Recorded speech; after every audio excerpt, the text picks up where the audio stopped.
मला रायगडचा जिल्हाधिकारी म्हणून काम करताना जाणवलं की ती जी की रिझल्ट एरिया KRA की तो जो मध्यवर्ती मुख्य मुद्दा आहे तो कोणता, याचं माझ्या समोरचं उत्तर होतं मतदारांची ओळखपत्र उत्तम रीतीने तयार करून ती वेळच्या वेळी त्या मतदाराच्या हातात पोचती झाली पाहिजेत. पंतप्रधान चंद्रशेखर यांनी 1990 मध्ये जेव्हा शेषन सरांची नेमणूक केली मुख्य निवडणूक आयुक्त म्हणून, तर दिल्लीमधनं आमच्या कानावर आलेलं वाक्य होतं की राजीव गांधी हसून म्हणले होते की यांनी कोणतं संकट मोल घेतलं यांना कल्पना नाहीये. एक महत्वाचा त्यातला अधिकारी ठरतो जिल्हा नियोजन अधिकारी, डिस्ट्रिक्ट प्लॅनिंग ऑफिसर. हा MPSC निवडलेला महाराष्ट्र शासनातला असतो वर्ग 1चा अधिकारी. तो जिल्हाधिकाऱ्यांच्या हाताखाली, की आमचा हा DPO राहतो मुंबईमध्ये आणि जमलं तर आणि त्याची मर्जी असली तर तो रायगड जिल्ह्याचं मुख्यालय अलिबाग इथे तो कामाला फिरकतो. मला अनेकांनी रायगड जिल्ह्यात रुजू होताना सुद्धा सांगितलं होतं की तुझं कसं होणार, तूही असा तडक फडक. आणि तिकडे हे दोघं पाटील बंधू पूर्वीच्या काही कलेक्टरांची पण त्यांची खुन्नस झाली होती. आजपर्यंत आचारसंहितेची कठोर अंमलबजावणी का झाली नाही हे तुम्ही मला विचारू नका. आत्ता जर अंमलबजावणी करायची ठरली तर मी करणार, आणि जर भाषा ही असेल की कसे करतात तेच बघतो, तर मग मी सांगितलं कशी होत नाही हे मी पण बघतो. त्या उपविभागामध्ये शेतकरी कामगार पक्षाच्या एका वरिष्ठ नेत्यांनी आचारसंहितेचा भंग करणाऱ्या काही गोष्टी केल्या होत्या आणि मला माझ्या हाताखालचे अधिकारी विचारत होते सर यावर पाऊल काय घेऊ. त्यावेळी माझ्या समोर दत्ता पाटील बसलेले होते आणि मी त्याच फोनवर आदेश दिला की त्या संबंधिताला अटक करा.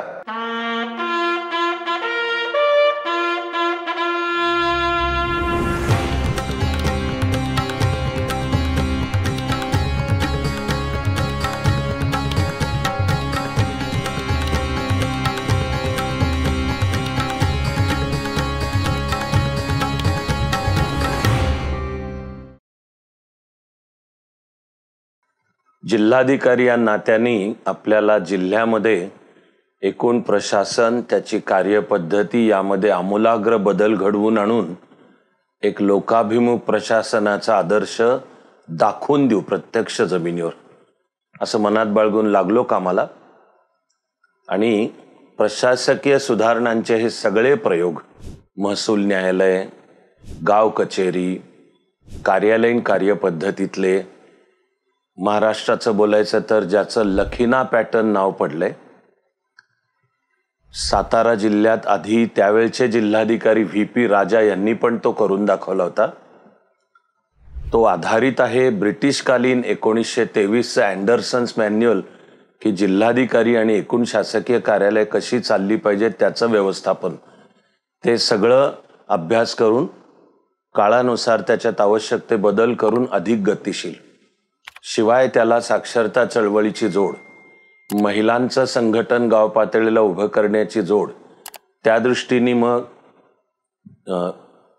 जिल्हाभरामध्ये सरपंचांचे मेळावे हे ज्या काळात घडतंय तेव्हा एका बाजूला 1991 नंतर भारतानीच त्या पूर्वीची आर्थिक धोरणं जी मुख्यतः समाजवादी सरकार नियंत्रित आर्थिक धोरणं होती ती बदलून LPG लिबरलायझेशन, प्रायव्हेटायझेशन, ग्लोबलायझेशनचा स्वीकार केलेला होता.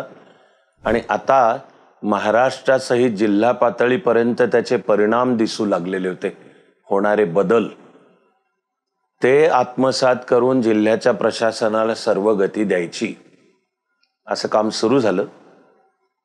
ते सर्व करताना संपूर्ण कामाचा एकत्रित आवाका समजावून घेताना मला हे स्पष्ट दिसत होतं की व्यवस्थापन शास्त्रातला नेमका शब्द वापरायचा तर आहे की रिझल्ट एरिया. की हे जे सगळं काम आहे हे असं एकमेकात गुंफलेलं, या सगळ्याच्या बरोबर मध्यवर्ती आत्ता असा कोणता एक मुद्दा आहे की ज्यावरचं काम प्रभावी, नीट, वेळच्या वेळी, कार्यक्षम पूर्ण करता आलं तर एकूण जिल्ह्याच्या प्रशासनाचं सर्व काम एकमेकाशी गुंफलेलं मते नीट आणि उत्तम होणार आहे. मला रायगडचा जिल्हाधिकारी म्हणून काम करताना जाणवलं की ती जी की रिझल्ट एरिया KRA की तो जो मध्यवर्ती मुख्य मुद्दा आहे तो कोणता, याचं माझ्या समोरचं उत्तर होतं मतदारांची ओळखपत्र उत्तम रीतीने तयार करून ती वेळच्या वेळी त्या मतदाराच्या हातात पोचती झाली पाहिजेत. मी ज्याला भारताचं भाग्यच म्हणेन की वरिष्ठ IAS अधिकारी TN शेषन सर देशाचे मुख्य निवडणूक आयुक्त म्हणून नेमले गेले होते. त्यांना जेव्हा नेमलं तेव्हा पंतप्रधान होते चंद्रशेखर. आदरपूर्वकच, पण मला वाटतं की त्यांना पंतप्रधानांनाही स्वतःला माहिती होतं की ज्या राजकीय गोष्टींमुळे आपण पंतप्रधान झालो थोड्या काळासाठी होत, औटघटकेचे. पण माझी भावना आहे की पंतप्रधान चंद्रशेखर यांनी हे ओळखूनच पुढची निवडणूक, आपली लोकप्रियता ती आपण जिंकू का याचा विचार न करता देशासाठीचे योग्य निर्णय, प्रसंगी कठोर, प्रसंगी कटू, कदाचित अप्रिय बनवणारे, पण असे त्यांनी घेतले.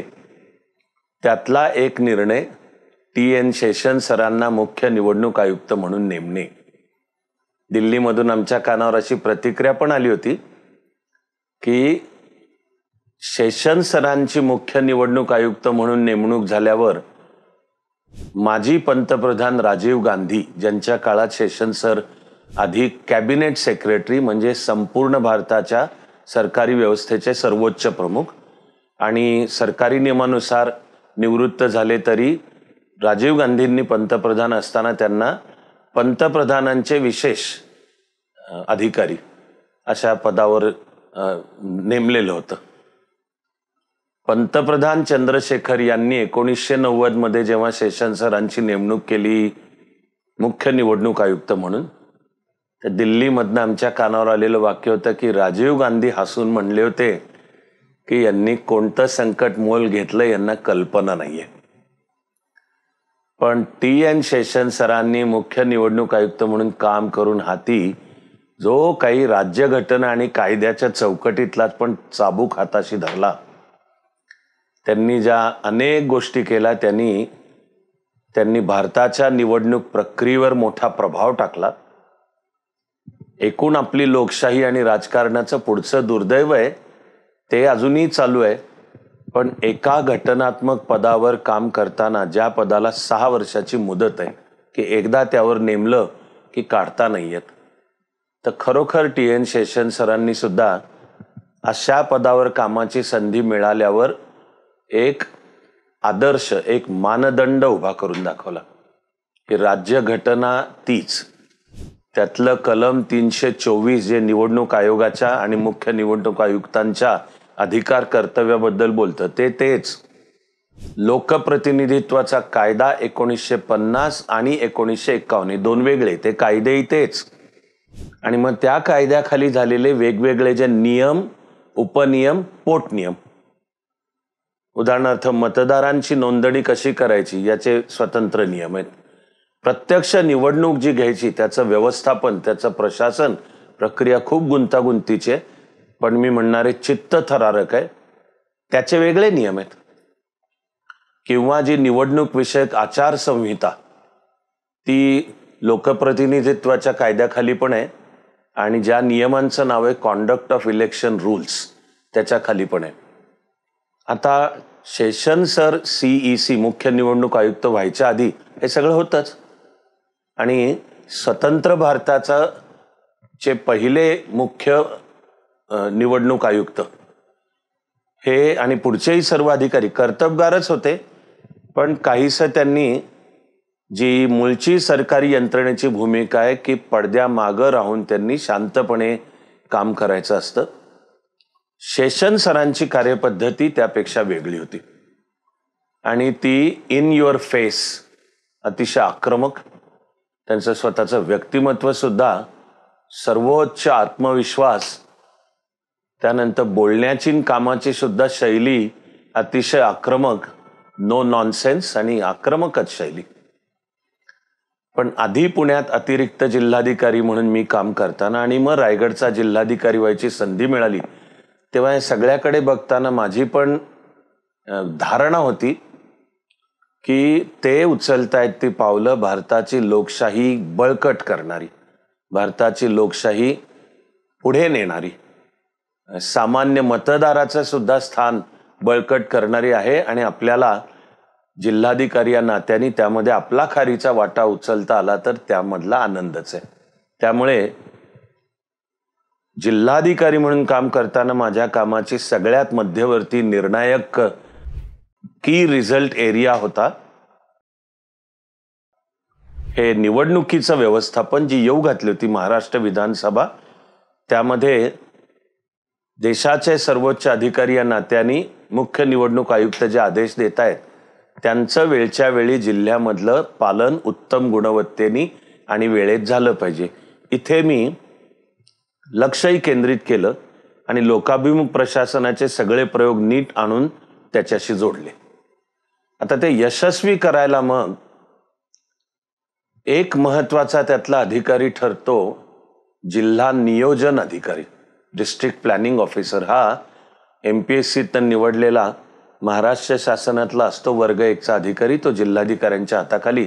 त्याचं मुख्य काम दरवर्षी जिल्ह्याच्या विकासाचा आराखडा तयार करणे, तो district planning and development council DPDC जिल्हा नियोजन व विकास परिषद हिचे पालकमंत्री पदसिद्ध अध्यक्ष असतात, जिल्हाधिकारी पदसिद्ध सचिव असतो.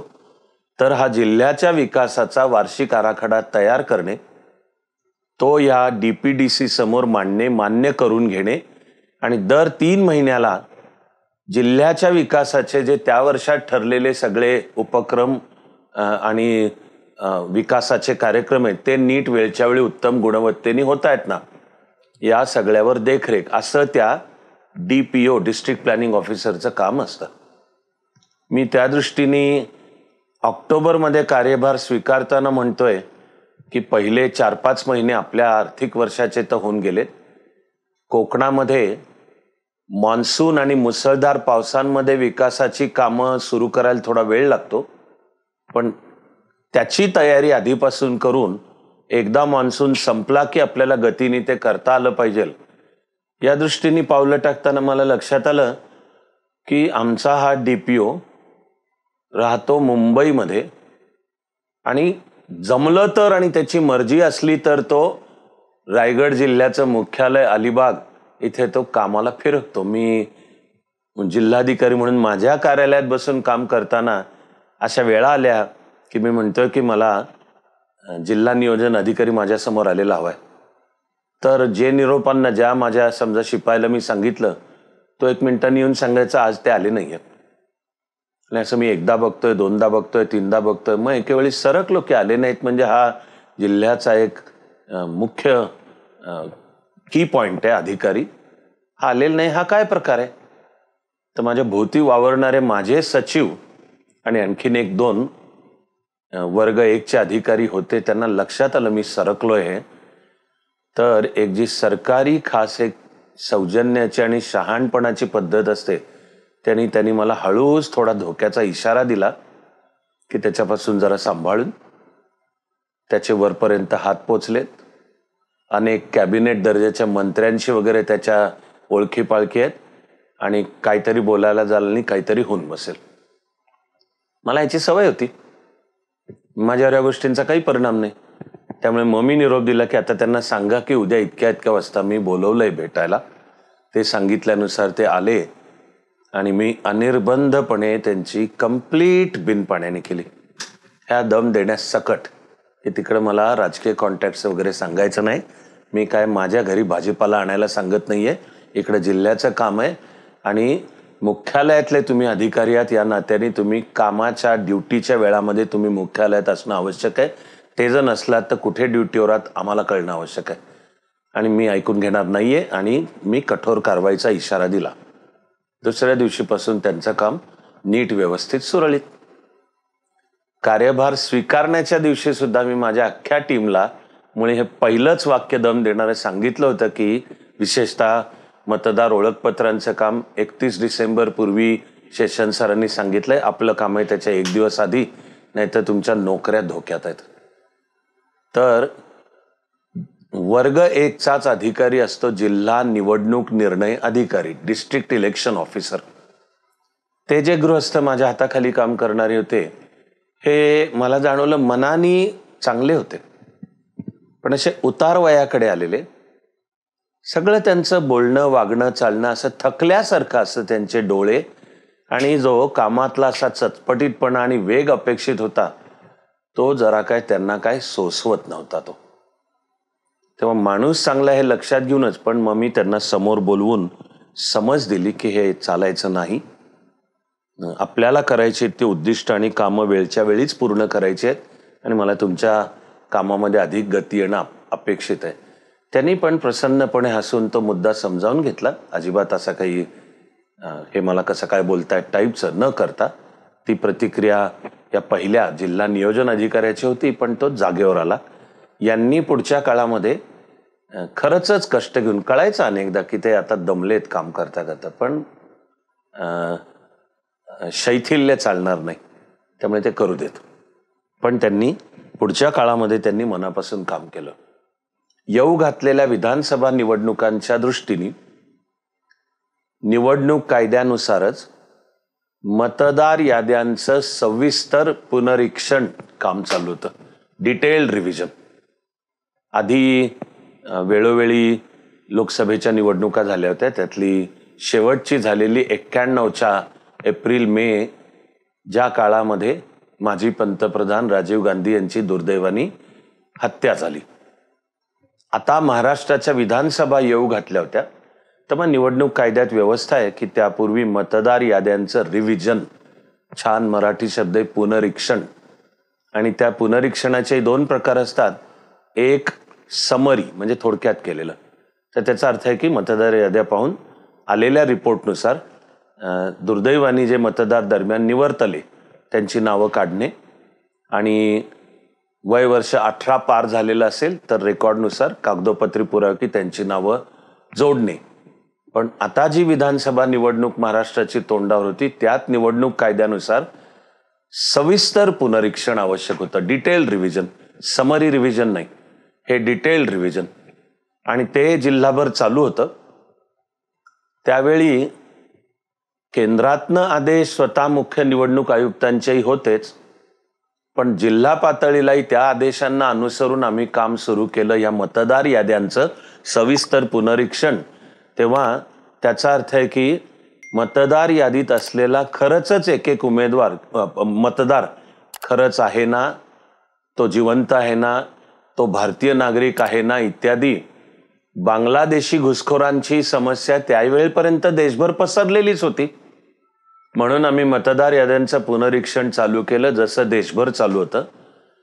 तर एकीकडे देशामध्ये त्यावेळी असा एक आवाज उमटू लागला होता की मतदार याद्यांच्या पुनरीक्षणाच्या नावाखाली विशिष्ट समाजांना टार्गेट करून त्यांची नावं गाळली जात आहेत. स्पष्ट बोलायचं तर हे मुख्यतः मुस्लिम समाज आणि कोणी बांगलादेशी घुसखोर आहेत का असं धरून, तर त्यावर थोडे राजकीय आवाजही उठत होते.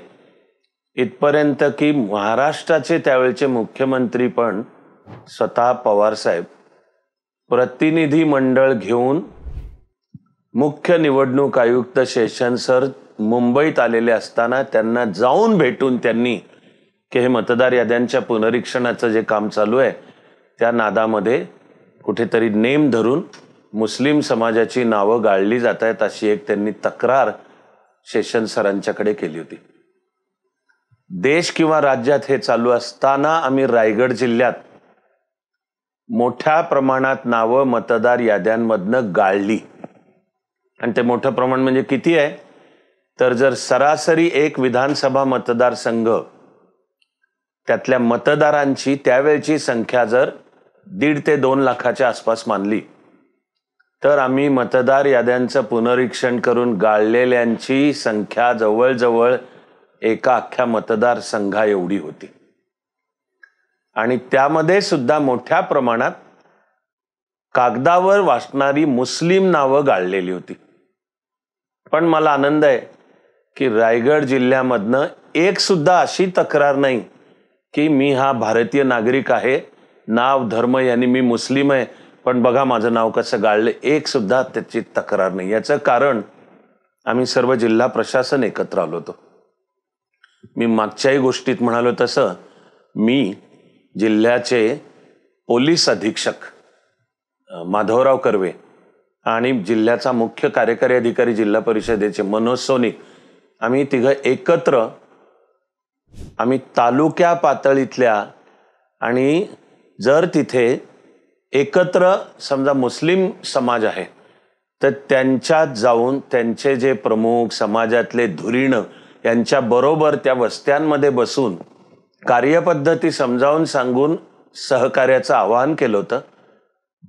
जिल्हाधिकारी म्हणून मी सुद्धा त्यांना शब्द दिला होता की जो भारतीय आहे आणि जो जिवंत आहे याच्या अधिकाराला स्थानाला मतदानाच्या यादीतल्या हात लागणार नाही, माझी जबाबदारी. असं एकाचही होणार नाही. पण माझी तुमच्याकडनं सहकार्याची अपेक्षा आहे की जे गेले तरी किंवा ज्यांची काही वेळा बोगस नावं असतात, काही वेळा दोनदा नावं असतात, आजपर्यंतही अनेक ठिकाणी दिसून येतंय, तर मी हे समाजाला आवाहन केलं. त्याला रायगड जिल्ह्यातल्या मुस्लिम समाजासहित सर्वांचा प्रतिसाद आपणून मिळाला. लोकांच्या त्या सहकार्यामुळे एवढ्या मोठ्या प्रमाणात नावं गाळता आली. हाही मुद्दा त्यावेळी शेषन सरांपर्यंत पोचला होता. ते आणखीन किस्से पुढचे काही येतील, पण प्रशासनाने एकत्र येऊन केलेलं टीमवर्क आणि त्यामागची कायदेशीर असलेली प्रशासकीय इच्छाशक्ती दाखवून दिली तर लोकांच्या सहकार्यामधून हे मोठं काम करता येतं, याचा हा एक अत्यंत आनंददायक अनुभव होता. रायगड जिल्ह्याच्या त्यावेळच्या राजकीय चित्रामध्ये शेतकरी कामगार पक्ष पॉवरफुल होता आणि त्याचे दोघं बंधू पाटील बंधू असंच त्यांचं ख्याती किंवा बोललं जात होतं की पाटील बंधूंचा रायगड जिल्ह्यात कसा दरार आहे. दत्ता पाटील आणि प्रभाकर पाटील. त्यातले प्रभाकर पाटील आधी जिल्हा परिषदेचे अध्यक्ष होते. तिकडे त्यांनी जिल्हा परिषदेच्या वास्तूवरही सेवेचे ठाई तत्पर पाटील प्रभाकर अशी अक्षरं करून घेतली होती. हा रायगडवरचा आदर्श आहे. जगदीश्वराच्या मंदिरात रायगड तयार झाल्यावर शिवाजी महाराजांचा इंजिनियर, बांधकाम खात्याचा प्रमुख हिरोजी इंदलकर यांनी महाराजांकडे विनंती केली होती की त्या जगदीश्वराच्या चरणापाशी मला माझं नाव कोरायला परवानगी द्या. ती आपल्या इतिहासातली सुप्रसिद्ध आणि प्रेरणादायी ओळ आहे, सेवेचे ठाई तत्पर हिरोजी इंदलकर. असं तिकडे प्रभाकर पाटलांनी. आणि मी जॉईन झालो त्यावेळपर्यंत त्यांची प्रकृती नीट नसायची आणि दत्ता पाटील यांची ख्याती अतिशय अभ्यासू, उत्तम वक्ता आणि विरोधी पक्ष नेत्याला शोभावा असं एक आक्रमकता, हसतमुख पण एक आक्रमकता त्यांच्या व्यक्तिमत्वात होती. मला अनेकांनी रायगड जिल्ह्यात रुजू होताना सुद्धा सांगितलं होतं की तुझं कसं होणार, तूही असा तडक फडक. आणि तिकडे हे दोघं पाटील बंधू पूर्वीच्या काही कलेक्टरांची पण त्यांची खुन्नस झाली होती. अशा वदंतानाशा ज्या अनेक लोककथा पसरलेल्या असतात तशा होत्या. प्रत्यक्ष रायगड जिल्ह्यात काम करताना मला अनुभव आला की तुम्ही ह्या दोन्ही पाटील बंधू त्रास तर तुम्ही सोडाच, उलट अनेक ठिकाणी तर एक नेहमीच्या चौकटी बाहेर जाऊन कुठे काही काम करायचं असेल तर उलट या दोघांचंही मला पूर्ण सहकार्य लाभलं. मी तर त्याला मैत्री असंच नाव दिलं. प्रभाकर पाटलांची तब्येत नीट नसायची तर मी त्यांना घरी जाऊन भेटलो होतो. त्यांच्या कन्या मीनाक्षीताई त्याही वेळी आणि पुढेही दीर्घकाळ राजकारणात वावरल्या. माझी त्यांच्याशी अतिशय उत्तम दोस्ती तयार झाली, इथपर्यंत की अत्यंत प्रेमाने घरी जेवायला बोलवून, मी त्यावेळी नॉनव्हेज खायचो, तर कोकणातला आणि त्यात रायगडमध्ये मिळणारा एक खास प्रकारचा मासा जिताडा आणि पाहुण्याची उत्तम सरबराई करायची म्हणजे की त्याला हा जिताडा खाऊ घालायचा. तर माझ्या जिभेवर, आता मी नॉनव्हेज खाणं सोडून 30 वर्ष होत आली, पण अजूनही मला मीनाक्षीताईंची आठवण झाली तर त्यांनी अत्यंत प्रेमाने घरी बोलवून हे मासं, त्याची वेगवेगळी कालवण, त्यातलं हे जिताड्याचा की जो पाहुण्याचा एक प्रकारचा सन्मान आहे, याचा अर्थ ते लोकप्रतिनिधी आणि मी जिल्हाधिकारी या नात्याने कोणीही आपल्या घटनात्मक भूमिकेशी तडजोड करत होता असं अजिबात नाहीये. उलट लोकप्रतिनिधी या नात्याने त्यांना त्यांचं काम, जिल्हाधिकारी नात्याने माझं बेसिकली जमलं पाहिजे टीमवर्क. याचा अर्थ कोणी आपापल्या भूमिकांशी काही तडजोडी करतो असं अजिबातच नाही. फक्त त्याच्यासाठी तडकभडक बोलावं नाही लागत आहे. निर्णय घेण्यातली कणखरता, त्यामधली खरीखोरी निपक्षपातीपणा, तो जाणकारांना, लोकप्रतिनिधींना, सर्व राजकीय पक्ष सर्वांना तो कळतो, जाणवतो. तो जर प्रशासकीय अधिकाऱ्याचा खरा निपक्षपातीपणा असेल तर मला वाटतं की निदान तक्रारी होण्याच्या शक्यता कमी.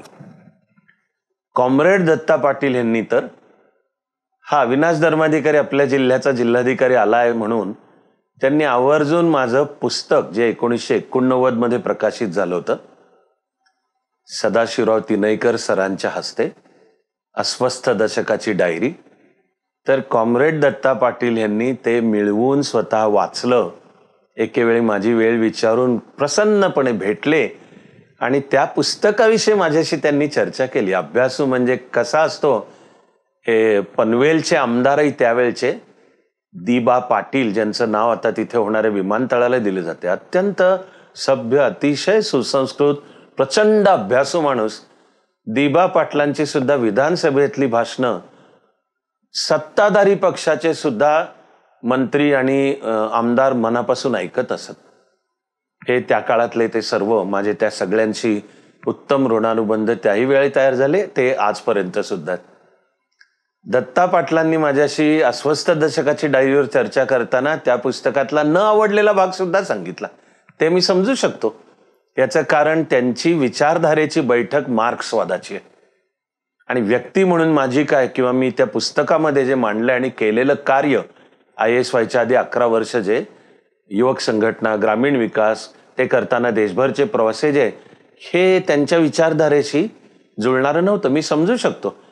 पण आनंदाची गोष्ट म्हणजे आमची झालेली चर्चा अत्यंत प्रसन्न, खेळीमेळीच्या वातावरणात, आणि काही त्याच्यामध्ये दत्ता पाटलांविषयी जे पसरलेले तऱ्हातऱ्हांचे वाद प्रवाद होते आणि विधानसभेतली त्यांची अनेक भाषणं मी पण ऐकलीत. ती अत्यंत अभ्यासू आणि प्रसंगी अतिशय आक्रमक. पण माणूस म्हणूनची जी दोस्ती तयार होते. आता शेषन सरांनी अतिशय कडक आचारसंहिता लागू केली होती आणि सर्वसाधारण अनुभव होता की या प्रकारे आचारसंहितेची अत्यंत कडक अंमलबजावणी ही त्यावेळपर्यंत अजून राजकीय पक्षांना सवय नव्हती. त्यामुळे त्यांचे निषेध किंवा त्यांच्या तक्रारी उद्भवत होत्या. तर कलेक्टर, जिल्हाधिकारी कार्यालयामध्ये अशी भरवलेली सर्वपक्षीय बैठक की ज्याच्या जिल्हाधिकाऱ्यांनी ही आचारसंहिता समजावून सांगायची आणि ज्याला जे प्रश्न आहेत ते त्यांनी विचारायचे. तर चर्चा गरमागरम झाली. हे तुम्ही आमच्यावर लादताय, नाहीच आहेत ऐकणार, कसे अंमलात आणताय बघतो आम्ही, या सुरामध्ये सुद्धा चर्चा झाली. आणि तरी त्या प्रत्येकाला मी हसून त्यातला जो कायदा, नियम, उपनियम त्याच्यावर बोट ठेवून सांगत होतो की यातली एकही गोष्ट तुम्ही घटनाबाह्य तर सोडाच, ती कायदेबाह्य सुद्धा नाहीये, ते आहे ते नियमांना धरून आहे. आजपर्यंत आचारसंहितेची कठोर अंमलबजावणी का झाली नाही हे तुम्ही मला विचारू नका. आत्ता जर अंमलबजावणी करायची ठरली तर मी करणार. आणि जर भाषा ही असेल की कसे करतात तेच बघतो, तर मग मी सांगितलं कशी होत नाही हे मी पण बघतो.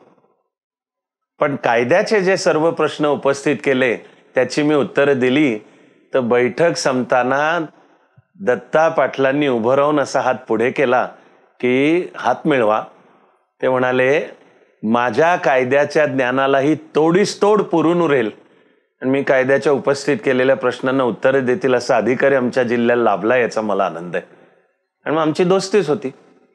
प्रत्यक्ष विधानसभा निवडणुकींचे पडघम म्हणजे त्याचं निवेदन जारी होतं, तेव्हापासून आचारसंहिता लागू होते आणि तिची कठोर अंमलबजावणी सुद्धा लागू होते.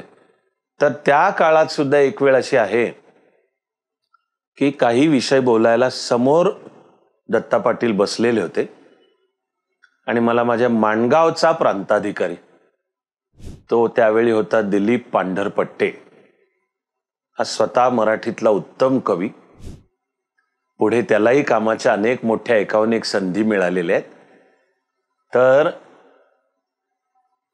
त्या उपविभागामध्ये शेतकरी कामगार पक्षाच्या एका वरिष्ठ नेत्यांनी आचारसंहितेचा भंग करणाऱ्या काही गोष्टी केल्या होत्या आणि मला माझ्या हाताखालचे अधिकारी विचारत होते, सर यावर पाऊल काय घेऊ? त्यावेळी माझ्यासमोर दत्ता पाटील बसलेले होते आणि मी त्याच फोनवर आदेश दिला की त्या संबंधिताला अटक करा. निवडणूक नियमांचा भंग, आचारसंहितेच्या भंगाखाली केस नोंदवून ऐकत नसेल तर अटक करा.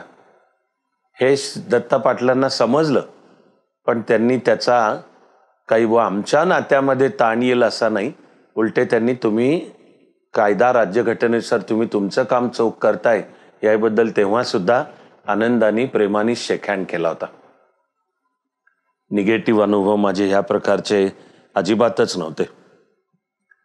तेव्हा आपलं काम चोख केलं तर लोकप्रतिनिधींसहित समाजाचंही सहकार्य मिळतं. आता हे आहे मानवी जीवन आहे की त्यातही कधी खटके, कधी चढउतार, कधी भलं बुरं असं घडत असतं. मला जाणवत आलं की तुमची त्यामागची नियत नीट पाहिजे आणि प्रशासकीय इच्छाशक्तीला कार्यक्षमतेची जोड पाहिजे, तर बेसिकली मिळू शकतं सहकार्य. आणि मग काही वेळेला येतील अडचणी, अगदीच टोकाच्या त्या आल्या तर एकूण घटना कायद्यांच्या मध्ये व्यवस्था आहेच. तुका म्हणे ऐशा नरा, मोजोनी माराव्या पैजारा कसं करावं. पण तो शेवटचा उपाय आहे, मूळ आहे. हसत खेळत खेळीमेळीत सर्वांना विश्वासात घेत प्रशासनाच्या नियमांच्या चौकटीत राहून काम पुढे सरकवलं पाहिजे. तसा रायगडचा जिल्हाधिकारी म्हणून मी काम करत राहिलो.